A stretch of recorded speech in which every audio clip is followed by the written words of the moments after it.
नमस्कार, खबर समय जगत में आपका स्वागत है। मैं हूं आपके साथ अंकिता और आइए अब खबर देखते हैं विस्तार से। भोपाल प्रदेश कांग्रेस अध्यक्ष कमलनाथ द्वारा हनुमान जी के चित्र और मंदिर की आकृति वाला 4 मंजिला केक काटने के बाद छिंदवाड़ा से भोपाल तक सियासत गर्मा गई। वहीं अब बीजेपी प्रदेश अध्यक्ष वीडी शर्मा का कहना है कि कांग्रेस की लीडरशिप हमेशा से हिंदू विरोधी मानसिकता की रही है। कमलनाथ कांग्रेस का जवाब दे कि आखिर ऐसा क्यों किया गया है। एक तरफ हनुमान जी की पूजा करते हैं, दूसरी तरफ फोटो लगाकर केक काटते हैं। उन्होंने कहा कि कांग्रेस पूरी तरह हिंदू होने का दिखावा कर रही है। कांग्रेस ने हिंदू धर्म की आस्था के साथ खिलवाड़ किया। एक धर्म को टारगेट करना, इसके लिए धर्म के लोग कांग्रेस को कभी माफ नहीं करेंगे। कांग्रेस जवाब दे कि बार बार उनकी तरफ से ऐसी चीजें सामने क्यों आती है। देखिए मित्रों, मेरा ऐसा मानना है कि ये जो लोग हैं, मैं किसी की आलोचना नहीं करना चाहता, लेकिन कांग्रेस की लीडरशिप का, चाहे देश के अंदर हो या प्रदेश के अंदर हो, ये हिंदू विरोधी मानसिकता के लोग हैं, धर्म विरोधी मानसिकता के लोग हैं। क्या कमलनाथ जी को दिखाई नहीं देता कि जिन्होंने मंदिर बना करके हनुमान जी की मूर्ति लगा करके उसको आप काट रहे हैं? आप एक धर्म पर, आस्था के केंद्र पर, आस्था के बिंदु पर आक्रमण किया है आपने, और इसका जवाब कमलनाथ को देना चाहिए इस देश के अंदर, मध्य प्रदेश के अंदर। और इसलिए मैं कहना नहीं चाहता पुरानी चीजों के इतिहास में कि इनके चरित्र क्या है, इन्होंने क्या किया है, लेकिन ये जो झूठ बोल करके राजनीति करने वाले लोग धर्म के नाम पर भी केवल स्वार्थ के लिए हनुमान जी की एक ओर आप पूजा करने का प्रयास करते हैं, दिखावा करने के लिए, और दूसरी ओर अपने जन्मदिन पर केक के रूप में हनुमान जी को काटते हैं। ये समाज आपको कभी माफ नहीं करेगा। आपको इसका जवाब दे। कांग्रेस क्या कहेगी इसके अंदर? कांग्रेस जवाब देना इस बात का। क्या कांग्रेस का यही चरित्र है? कांग्रेस यही करती आई है? तो इसलिए कांग्रेस को देश के अंदर, प्रदेश के अंदर इस बात का जवाब देना चाहिए कि हनुमान जी के बने हुए चित्र और मंदिर को केक के रूप में बनाया जाता है और उसको काटा जाता है। आपका हिंदू धर्म पर आक्रमण है। आप झूठ बोल करके, इस प्रकार के नौटंकी और ये सब करके आप दिखावा करते हैं। इसलिए मध्य प्रदेश की जनता इसका जवाब कमलनाथ जी आपको जरूर देंगे। बिल्कुल, ये हमारा प्रयास है। आपने देखा होगा कि हमने समर्पण निधि का अभियान इसलिए लिया था कि ठाकरे जी के जन्म शताब्दी वर्ष पर श्रद्धेय ठाकरे जी ने भारतीय जनता पार्टी को एक नया कंसेप्ट दिया, और वो कंसेप्ट था कि अपने संगठन को कार्यकर्ताओं के बल पर आत्मनिर्भर बनाना। मैं इस बात को गर्व से कह सकता हूं कि मध्य प्रदेश भारतीय जनता पार्टी अपने कार्यकर्ताओं के बल पर 100 रुपए का लघु निधि कूपन के माध्यम से 8.5 लाख लोगों से एकत्रित कर सकती है। तो इस प्रकार से अपने संगठन को कार्यकर्ताओं के बल पर, कार्यकर्ताओं के द्वारा चलाना, ये मध्य प्रदेश इसके अंदर एक आइडियल ऑर्गेनाइजेशन के तौर पर है। और जो पद्धति यहाँ से विकसित हुई पूरे देश के अंदर, आज मध्य प्रदेश उस दिशा में आत्मनिर्भर बनकर के खड़ा है। कार्यालय का निर्माण भी हम करने वाले हैं।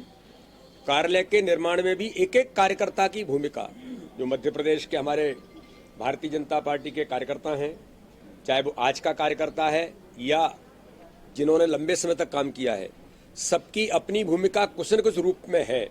तो ये भी हमारा जो नए कार्यालय का हम निर्माण कर रहे हैं, उसमें सभी कार्यकर्ताओं की भूमिका उसमें लगे। ये प्रयास हम सब लोग मिलकर के कर रहे हैं, कुछ न कुछ उनके माध्यम से आर्थिक दृष्टि से या किसी न किसी रूप में उनकी भूमिका बने। ये प्रयास हम लोग लगातार करते हैं और इस कार्यालय के निर्माण में भी करेंगे।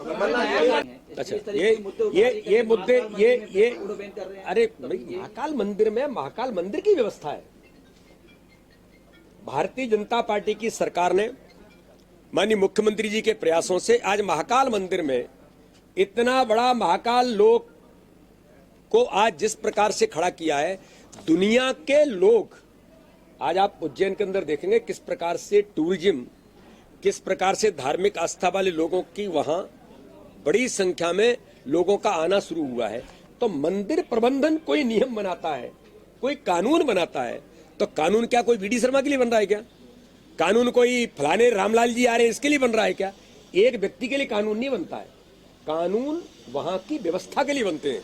तो मंदिर प्रबंधन का निर्णय है, ये कोई सरकार का निर्णय नहीं है। मंदिर प्रबंधन ने निर्णय लिया है और ऐसे राहुल गांधी 325 आके चले गए। मंदिर प्रबंधन अपना काम करता है, वो बीडी शर्मा जी को या राहुल गांधी जी को देख करके निर्णय नहीं करता है। और वो इतने बड़े धर्म भीरू नहीं है कि जिनके लिए मंदिर प्रबंधन कोई बड़े धर्म भावी लोग आ रहे हैं तो इसलिए उनको रोका जाए। राहुल गांधी जी बताएं अपने बारे में वो क्या है, मंदिर के बारे में उनके क्या भाव है जो राहुल गांधी जी बताएंगे, और बताया उन्होंने। तो ये केवल कांग्रेस के पास कुछ नहीं बचा है, ये तो उल्टा चोर कोतवाल को डांटने वाली बात है। हमारे पास कुछ मुद्दे उनके पास है नहीं, तो इस प्रकार की बातें करने का प्रयास करते हैं। अरे इसका जवाब दीजिए ना कमलनाथ जी। आपने हनुमान जी की चित्र को, हनुमान जी की मूर्ति को केक के रूप में काटा है।